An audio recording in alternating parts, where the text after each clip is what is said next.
Президент Садыр Жапаровдун чет өлкөгө болгон алгачкы иш сапары башталды. Бүгүн ал Россия Федерациясына барды. Алдыңкы 2 жылда электр энергиясы тартыш болуп, мал менен өчүрүүлөр болушу мүмкүн. Токтогул гидроэлектр станциясында суу кескин азайып, кооптуу чекке түшүп кетүү коркунучу жаралды. Кыргызстан COVID-19 илдетине каршы Россиянын Спутник V вакцинасын колдоно турган болду. Ал арада калктуу массалык эмдөөнү биринчи кимдер ала алат, өнөкөт оорулары барларга болобу деген суроолор курчтурууда. Тажикстанда кармалып турган 9 кыргызстандык жакында кайтарылышы күтүлүүдө. Эки тараптуу жолугушуу болуп, анда ушундай себеп менен кармалып турган тажикстандык 15 жаранды мекенине кайтаруу маселеси сүйлөшүлдү.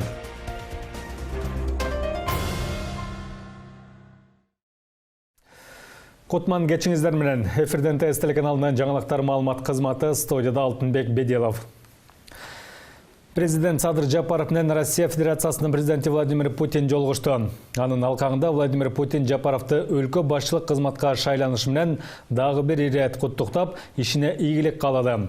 Мамлекет жетекчилери эки тараптуу кызматташтыктын актуалдуу маселелерин, өлкөлөрдүн өз ара натыйжалуу байланышын өнүктүрүү келечегин талкуулашты. Ошондой эле коронавирусту алдын алууда көрсөтүлгөн жардамдар, эмдөө үчүн россиялык вакцинаны колдонуу маселелери да айтылды. Белгилей кетсек, Садыр Жапаров бүгүн 2 күнгө пландалган биринчи чет элдик иш сапары менен Россия Федерациясына барды. Между нашими странами выстроились очень не просто теплые и тесные отношения, это отношения союзнические отношения. Биздин мамлекеттер ортосунда жөн гана жылуу алака курулбастан өнөктөштүк мамилеси да улам кубаттанып келет. Кыргызстандын соода-экономикалык байланыштарында Россия биринчи орунду ээлеп турганына кубанычтамын. Бул сапардын алкагында бир катар жолугушуулар пландалган. Бул эки тараптуу мамиленин бекемделишине өбөлгөсүн тийгизет деп ишенем. Биз коронавирус пандемиясы учурунда бир катар көмөк көрсөттүк. Бул аракеттердин баары вирустун жаңы учурларын алдын алып, анын андан аркы жайылып кетүүсүнө жол бербөө болду. Дагы бир топ иштерди чогуу чаран жасайбыз деп турам. Биз тараптан жардамдар улана бермекчи. Былтыр Кыргызстан менен Россиянын ортосунда бир катар иш-чаралар пландалып, бирок эпидкырдаалдан улам алар ишке ашпай калды. Абал турукташкандан кийин алар жасалат деп ишенем. Уважаемый Владимир Владимирович, позвольте приветствовать вас. Выражаю глубокую признательность за поздравления. Урматтуу Владимир Владимирович, Кыргыз Республикасынын президентинин кызмат ордуна шайланышы менен куттуктаганыңыз үчүн жана Россия Федерациясына чакырууңуз үчүн терең ыраазычылык билдирем. Бул президенттик ишимде чет өлкөгө жасаган алгачкы иш сапарым. Мунун өзү эки өлкө ортосундагы эки тараптуу мамилелердин жогорку деңгээлде экенин далилдейт. Мындан ары да стратегиялык өнөктөштүгүбүздү жана союздаш мамилелерибиз бекемделет деген ишеничтемин. Биринчи кезекте саясий кризисти жөнгө салууда көрсөткөн колдооңуз жана ар тараптан колдогонуңузга терең ыраазычылыгымды билдирем. Мындан ары да КМШ, ЖКК жана Шанхай кызматташтыгы багыттары боюнча да алакабыз улана бермекчи. Бул биздин тышкы саясий жана экономикалык багытыбыздын негизги приоритети болуп эсептелет. Пандемия учурунда көрсөткөн колдооңуздар үчүн ыраазыбыз. Учурдан пайдаланып сизди Кыргызстанга чакырам. Сизге ылайыктуу болгон күнү биздин өлкөгө расмий сапарыңыз менен келип кетиңиз.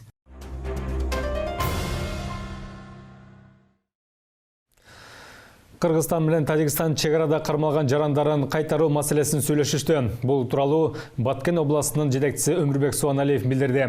Эки тараптуу жолугушуу кечээ Лейлек районунда болуп өтүп, ага Кыргызстандын Лейлек, Тажикстандын Гафуров райондорунун акимдери, прокурорлору, милиция, коопсуздук жана чек ара кызматтарынын аймактык жетекчилери катышышкан.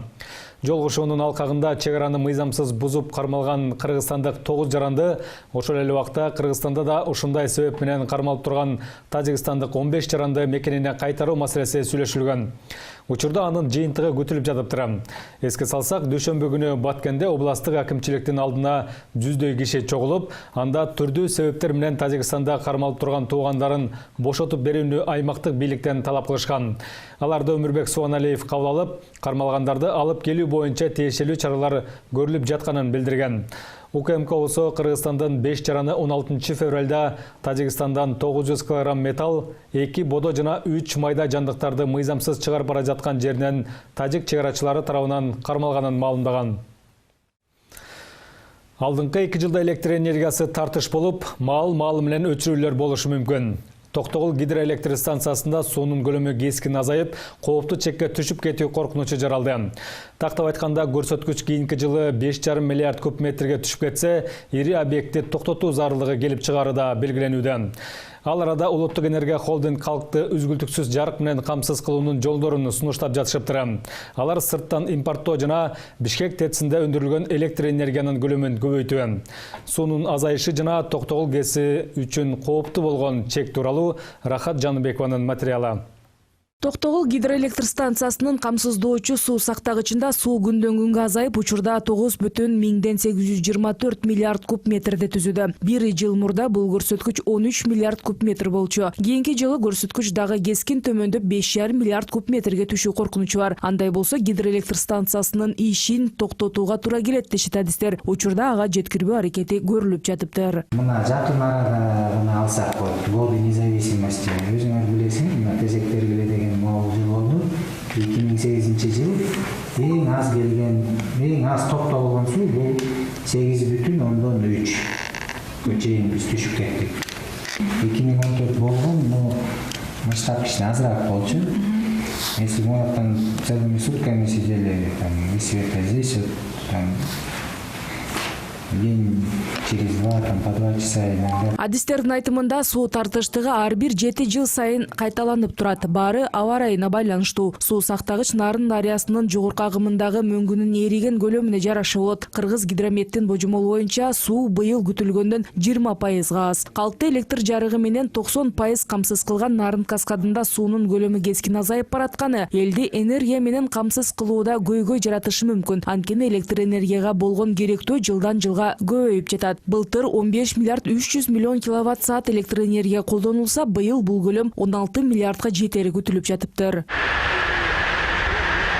Улуттук энергия холдинг ачык акционердик коому элге электр энергиясын үзгүлтүксүз берүү үчүн башка жолдорду карап жатыптыр. Аны керектөөдө тартыштык жаралбашы үчүн өкмөттүн күз-кыш мезгилине даярдык токтомуна өзгөртүү киргизилип жатканы белгилүү болду. Эски токтом боюнча Бишкек жылуулук электр борборунан 1 миллиард 200 киловатт өндүрсө, эми 2 миллиард 500 миллион кубат өндүрүү каралууда, дейт энергетиктер. Мындан сырткары электр энергиясын импорттоо боюнча сүйлөшүүлөр жүрүп жатканы айтылды. В рамках импорта казактар менен, в рамках импорта и взаимообмена, товарообмена, и ошондой эле сүйлөшүүлөр буюрса Өзбекстан менен жүргүзүлөт жакын арада.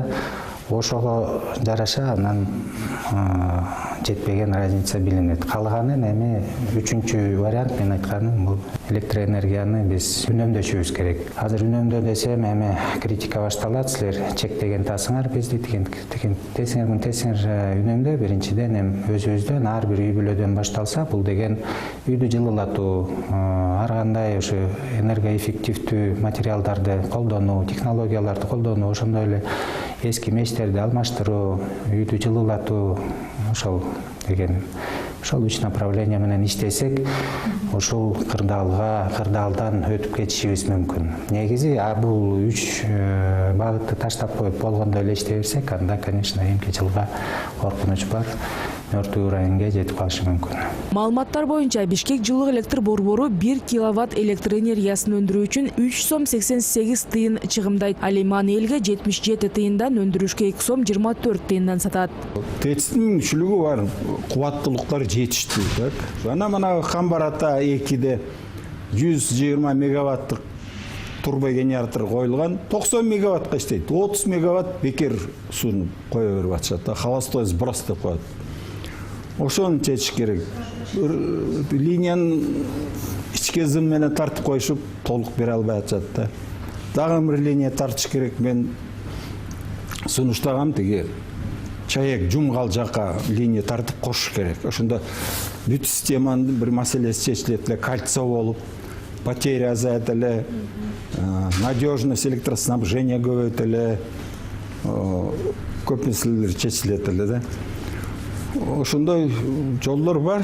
Кырдаал жөнгө салынбаса 2021-2022 жылдары электроэнергия тартыш болуп маал-маалы менен өчүрүүлөр болушу мүмкүн дешет энергетиктер. Эскерте кетсек 2007-2008 жылдары Токтогулдагы суу 7-8 миллиард куб метрге чейин азайып, элге электроэнергиясын берүүгө чектөө киргизилген. Элге түнкү 12-ден таңкы саат 6-га чейин электроэнергия берилбей, шам менен отурууга аргасыз болушкан. Ошол убактагы президент Курманбек Бакиев элди тезектерүүгө чакырып, бир топ сынга кабылган. Анда суунун тартыштыгына айрым аткаминерлердин сууну жең ичине сатып жибергени себеп болду деген кептер дагы айтылган эле. Рахат Жаныбекова, Жанарбек Догдурбек уулу, НТС. Жогорку кеңеште чаткалдагы алтын кенин иштеткен компания боюнча убактылуу комиссия түзүлүшү ыктымал. Тиешелүү демилге бүгүн парламентте көтөрүлдү. Анда Vertex Gold ишканасынын жаратылыш ресурстарын сарамжал пайдаланып, курчап турган чөйрөнү коргоо, өндүрүш процессинин коопсуздугун сактоо жана экологияга тийгизген таасирин иликтөө сунушталган. Аталган ишкана 2011 жылдан бери Жалал Абад областындагы жамгыр кенин иштетип келет. Анда 1,5 тонна алтын жана 685 килограмм күмүштүн кору бар экени аныкталган. Ошондой эле бүгүн Кумтөр боюнча жогорку кеңеште түзүлгөн комиссиянын макамын өзгөртүү демилгеси көтөрүлдү. Тиешелүү бирикмеге өкмөттөн жана башка жактардан да өкүлдөрдүн киргизилип жаткандыктан аны депутаттык эмес, мамлекеттик комиссия деп атоо туура болот деген сунуштар болду. Парламентарийлердин айтымында буга чейин иш алып барган комиссиялардын жыйынтыктары өкмөттүн токтомдору кандай аткарылып жатканын текшерип чыгуу зарыл. Ошол эле убакта буга чейин Кумтөр ишканасынын карамагына өтүп кеткен 16 000 теше жердин тагдыры да белгисиз болуп жатыптыр. Конституциянын жаңы редакциясынын долбоору дагы 2 аптадан кийин гана парламенттин кароосуна чыгарылышы күтүлүүдө. Учурда документ коомдук талкуудан өтүп жатат. Андан соң тармактык комитетте каралып, жогорку кеңештин жалпы жыйынына чыгарылат. Ал арада баш мыйзамдын жаңы редакциясынын долбоору парламентте 3 окууда бир каралышы керек деген пикирлер да арбын болууда. Анда 11 апрелге дайындалган жергиликтүү кеңештерге депутаттарды шайлоо өнөктүгү менен бирге референдумду да өткөрүп алууну сунуштагандар бар. Депутаттар ага чейин негизги документти кабыл алууга жетишеби? Нурзада Сыдыкбекова сураштырып келди. 11 апрелге белгиленген жергиликтүү кеңештерге шайлоого чейин туура 45 күн калды. Анда 28 шаарга жана 420 айылга депутаттар тандалып алынышы керек.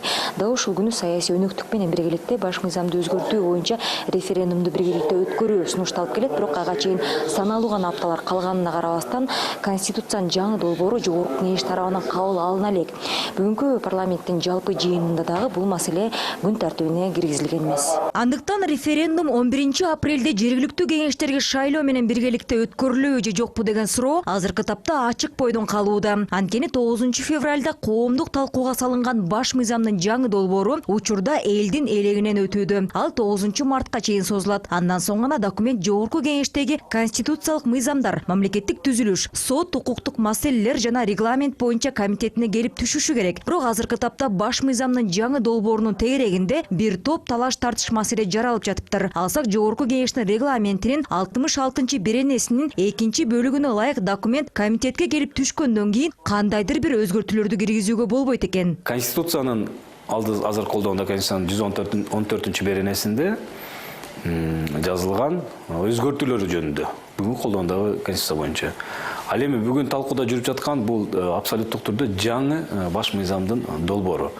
Ошондуктан кээ бир талаш тартыштар бар маселелер. Коомдук талкуу жыйынтыкталгандан кийин дагы бир тегерек стол, дагы бир жыйын өткөрүп, ошол жерде дагы мындайча айтканда келечектеги процедураларды тактап, кээ бир коомчулукту кызыктырган, маалымат каражатты кызыктырган суроолор боюнча так жоопторду алып алсак туура болот деген ойдомун. Мындан тышкары депутаттардын айтымында баш мыйзамдын жаңы долбоору боюнча Конституциялык палата тарабынан оң же терс корутунду чыгарылышы керек. Бирок эл өкүлдөрү Конституциялык палата кандай гана жыйынтыкка келбесин, документтин жалпы концепциясы референдумга чыгарыла бериши керек деген пикирлерин айтышууда. Парламент чогуу өзүм карайм десе, ал анда 2 айлык мөөнөт менен анан өзүнүн карамагына алып алып через комитеттер аркылуу өткөзүш керек эле. Андай убактыбыз дагы жок. Биздин өзүңүздөр да билесиздер, Венециялык комиссиясы айткан мындай орчундуу суроолорду түз эле эл чечсе жакшы болот эле.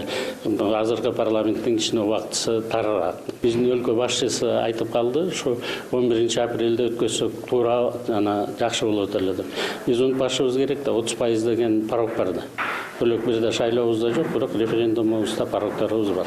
Борбордук шайлоо комиссиясынын мүчөсү Кайрат Осмоналиевдин айтымында жергиликтүү кеңештерге шайлоо менен жалпы элдик добуш берүүнү бир күндө өткөрүү үчүн жогорку кеңеш баш мыйзамдын жаңы долбоорун 10 марттан кеч калбай дароо 3 окуудан кабыл алуусу керек. Мыйзам боюнча референдумдун датасы белгиленгенден кийин 3 айдан кечиктирилбей саясий өнөктүк өткөрүлүшү шарт. Ага чейин БШК шайлоого даярдык көрүүгө үлгүрүп калышы керек. Алардын референдумга каршы жана макул деген үгүт топторун каттоо, алардын дебат үчүн эфирдик убактысын бөлүштүрүү, бюллетендин формасын жана текстин бекитүү, чыгаруу жана жерлерге жеткирүү сыяктуу толтура жумуштар бар. Ар бири календарды графиктен кеч калбай аткарылышы керек. Мен ойлойм, азырынча дагы ошондой убакыт бар.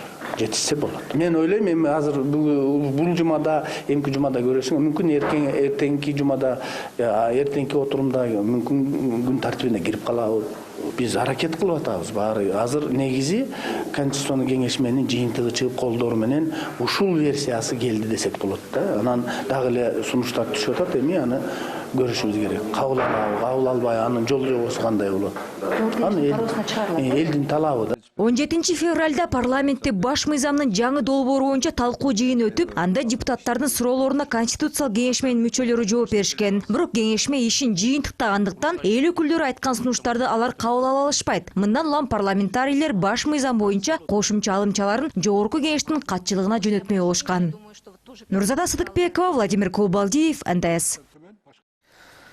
11 апрелге дайындалган жергиликтүү кеңештердин депутаттарын шайлоого карата ар бир шайлоочу 2021 жылдын 27 мартына чейин өзүн тиешелүү тизмеден тактап алуусу кажет. Шайлоочулардын алдын ала тизмеси 2273 шайлоо участкаларына илинген жана алардын жалпы саны 3.304.485 түзүүдөн. Бул өнөктүккө 425 миллион сом сарпталары белгилүү болду. Эске салсак, былтыр апрелде мөөнөтү бүткөн 5 шаардык 25 айылдык кеңештин депутаттарын шайлоо жарыяны коронавируска байланыштуу убактылуу токтотулган. Алдыда боло турган өнөктүктө өлкөдөгү 448 кеңештин, анын ичинде 28 шаардык жана 420 айылдык кеңештин депутаттары шайланат. Шайлоочунун жергиликтүү жааматта мүчөлүгү паспортундагы туруктуу жашаган жери тууралуу каттоосуна ылайык аныкталат. Дагы айтып кетүүчү нерсе, шайлоочулар 27 мартка чейин өзүн шайлоочулардын тизмесинде кароосу жана тактоосу керек. Анткени 27 мартка чейин шайлоочулардын тизмесине өзгөртүүлөрдү киргизүү тууралуу же болбосо кандайдыр бир каталарды же так эместиктерди оңдоо боюнча арыздарды берүүгө мүмкүнчүлүктөрү бар. Жогорку кеңештин Республика Ата журт фракциясынын депутаты Максат Сабиров мандатын тапшырды. Бул тууралуу ал бүгүн парламенттин жалпы жыйынында билдирип, тарапташтарына ыраазычылыгын айтты жана мындай чечимин жаштарга жол берүү ниети менен түшүндүрдү. Максат Сабиров жогорку кеңешке депутат болуп, алгач 2010 жылы Республика партиясы аркылуу шайланган. 6-чакырылышка Республика Ата журттун тизмеси менен депутат болуп келген. Ал парламенттин эл аралык иштер, коргоо жана коопсуздук боюнча комитетинин мүчөсү болчу.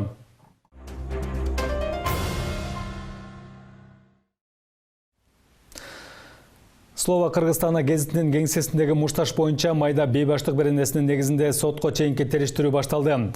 Милициянын билдирүүсүнө караганда эки тарап тең доо арыз менен кайрылып, анда алар бири-бирине кол көтөрүүгө айыптап жатышат. Эске салса, кечээ аталган маалымат каражатынын кеңсесинде мушташ чыгып, анда башкы редактор менен коммерциялык директору жабыркаган. Учурда экөөнө тең соттук медициналык экспертиза дайындалган. Жаңжал эмнеден улам келип чыккан, эки тараптын пикирин Дастан Жолдошов угуп келди. Бул жерде жер титирөө же урлук же тоноочулук дагы болгон эмес. Бул Слово Кыргызстан газетасынын ички көрүнүшү. Кече ушул жерде эки кызматкердин тирешүүсүнөн иш бөлмө ушундай абалга келген. Талкаланып, ар кайсы жерге тетиктери жаткан компьютер, экиге бөлүнгөн отургучтар жана карапасы сынып, топурагы сапырылган бөлмө гүлдөрү. Мындай көрүнүш Слово Кыргызстана басылмасынын башкы редактору менен коммерциялык директорунун кечеги мушташынан кийин келип чыккан. Ошондой эле гезиттин кеңсесинин кире беришинин дагы кейпи кеткен. Сырткы темир каалга мыйрыйып, отургучтар сынып, кан жерден баштап дубалдын бетине чейин чачыраган. Мындай үрөй учурган кармаштын жыйынтыгынан башкы редактор катуу жаракат алып ооруканага түшсө, коммерциялык директорду милиция кармап кеткен. Редакциянын ичиндеги жаңжал кече түштөн кийин саат 4-тө башталыптыр. Окуяга аралашкан гезиттин коммерциялык директору Уматкүл Буларкееванын айтымында ал саат 3-төрдө иш бөлмөсүнө келген. Ал жактан өзүнүн байланыш номерлер жазылган кагазын алып, айрым адамдарды ата мекенди коргоочулар күнү менен куттуктамак экен. Андан көп өтпөй эле кире бериштен башкы редактор менен жолугуп, экөөнүн ортосунда пикир келишпестик жаралып, кийинчерээк ал мушташка айланып кеткен. Она мне откусила палец. Кечеги уруш коридордон башталган. Ал жактагы чачыраган кан менин манжамдан аккан. Кифаят Аскерова менин колумду тиштегилип алганда ушундай болду. Ошондой эле үстүмө минип алып чапкылап, колумду денемди да көгөртүп салды. Буга чейин ал адам менен айрым чечилбеген маселелерибиз бар болчу. Ошонун айынан айтышып, анан урушуп кеткенбиз. А бирок анын кеңсесинин ичинин талкаланышына менин тиешем жок. Аны өзү эле уюштуруп, баарын талкалап, эми менин күнөөлөгүсү келип жатат. Бирок мен дагы жабырлануучу катары көрсөтмө берем. Ал эми ооруканада жаткан Кифаят Аскерова бир жумадан бери мурдагы жетекчи Курманбек Мамбетовдун буйругу менен башкы редактордун милдетин аткарып жаткан. Ал кечеги жаңжалдан кийин баш мээси чайкалып, кулагы тиштелип, денеси көк ала болгон абалда бейтапканага жеткирилиптир. Дарыгерлер учурда ага тамчылатма дары куюп, ордунан турганга тыюу салган. Кечеги окуя тууралуу ал дагы өзүнүн версиясын айтты. Нерабочий день был. Кече майрам күнү болгондуктан эч ким жок болчу. Менин иштерим көп болгондуктан түштө келип бөлмөмдө болчумун. Анан сырткы иште бирөө такылдатып жаткандан чыгып ага жооп берип жатсам, Буларкеева дагы менин үнүмдү угуп, өзүнүн иш бөлмөсүнөн чыга калды. Ушунчалык заардуу көз караш менен карап, тийишип сүйлөп баштады. Алкоголь ичимдигин ичип алыптыр. Буга чейин дагы мындай көрүнүш бир нече ирет кайталанган. Мен теңелбейин деп иш бөлмөмө кирип кеттим. Ал жактан артыман кирип кол сала баштады. Колуна тийген нерселер менен чапкылады. Сыртка коридорго чуркап чыгып жардам сурап кыйкырдым. Ал жактан дагы артыман чыгып чапкылай берди. Ошентип милиция келгичекти кармаштык. Ооруканада жаткан Кифаят Аскерова 1-май райондук ички иштер бөлүмүнө арыз жазып, Уматкүл Буларкееванын үстүнөн чара көрүлүшүн талап кылууда. Ушундай эле кайрылуу менен экинчи тараптагы милицияга барган. Ал эми тартип сакчылары болсо кейпи кеткен имараттын ичи менен жаракат алган кызматкерлердин экспертизасынын жыйынтыгы чыкканда гана күнөөлүү тарап жоопко тартыларын билдирүүдө. Аталган факты кылмыштардын жана жоруктардын бирдиктүү реестрине майда бейбаштык беренеси менен катталып, сотко чейинки өндүрүш ишке алынган. Азыркы учурда соттук медициналык экспертизалар дайындалып, экспертизанын жыйынтыгы менен юридикалык баа берилет. Азыркы учурда толук кандуу тергөө иштери жүргүзүлүүдө. Бул басылмага мамлекет тарабынан акча бөлүнбөй, жарнамадан түшкөн каражат аркылуу өзүн өзү каржылап келе жатканда бир нече жыл болуптур. Учурда басылмада 25 кызматкер эмгектенет. Иштегендердин айтымында гезит соцфондко, басмаканага жана имараттын ижарасында деп карызы 2 миллион сомдон ашып кеткен. Жумасына 1000ден ашыгыраак нускада чыккан бул гезит чыгымдын баарын жабууга мүмкүнчүлүгү жок экен. Дастан Жолдошев, Эрлан Кемелбеков, НТС. Кабарлар маалымат агенттигинин жетекчиси Үмүт Мукамбетова үй камагына чыгарылды. Тиешелүү чечимди Бишкектин 1-май райондук соту чыгарды. Ал 22 февраль күнү 84 000 сом акча алып жаткан жеринен кармалганын Улуттук коопсуздук боюнча мамлекеттик комитети кабарлаган. Маалыматтарга караганда шектүү агенттиктин сайтындагы видео тасманы алып салуу үчүн акча талап кылган. Ал тасмада мас абалында автоунаа айдап бара жаткан адамды жол кыймылынын коопсуздугун көзөмөлдөө кызматкерлери кармап, административдик айыпка тартуу учуру тартылган болчу.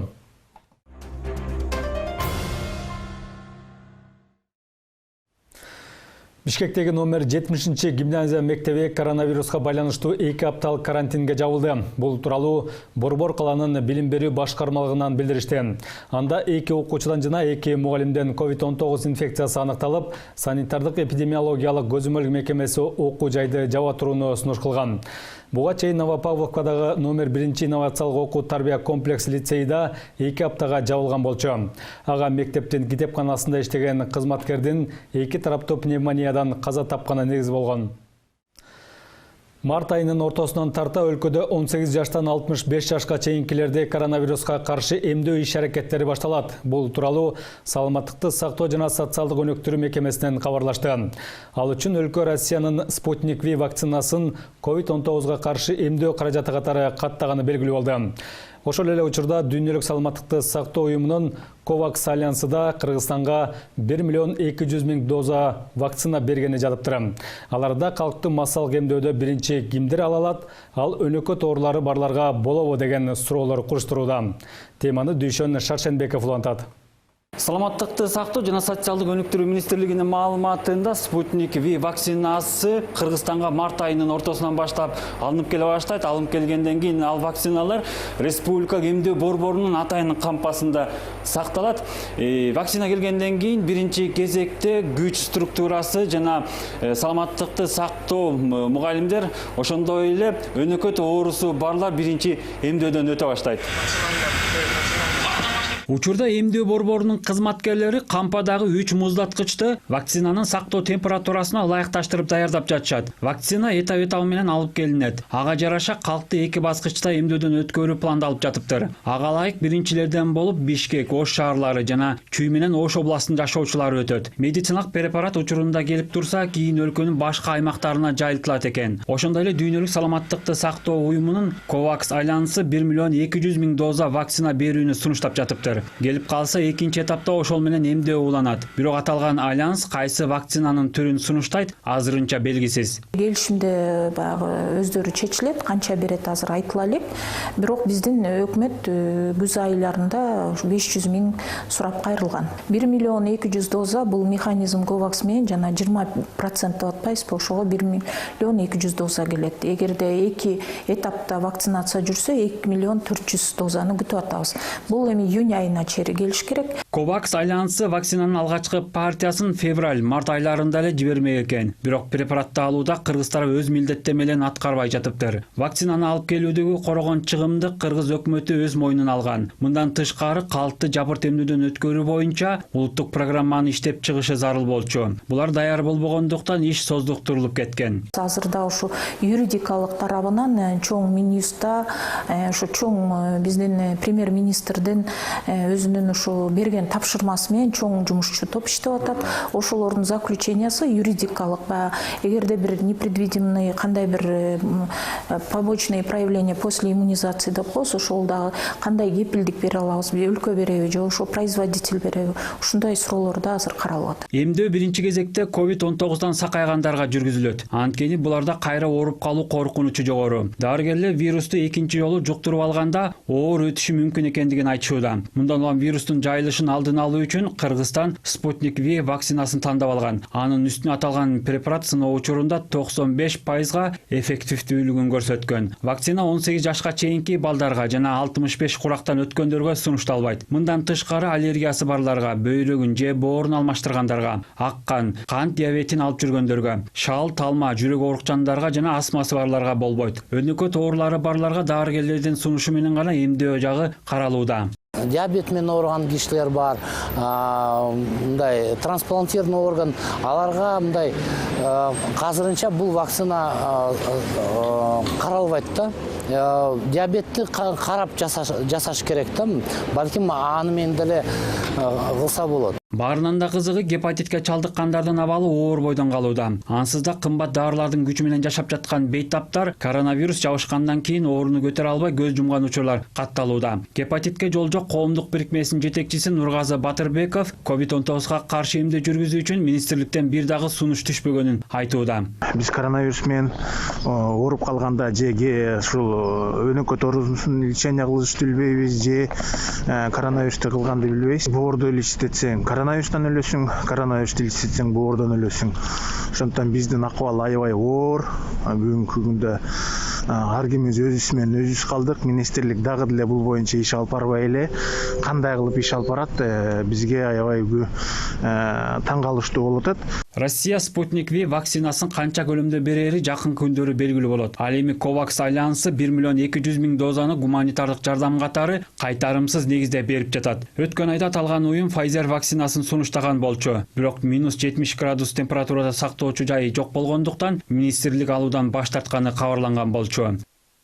Дүйшөн Шаршембеков, Диас Сакимбаев, НТС.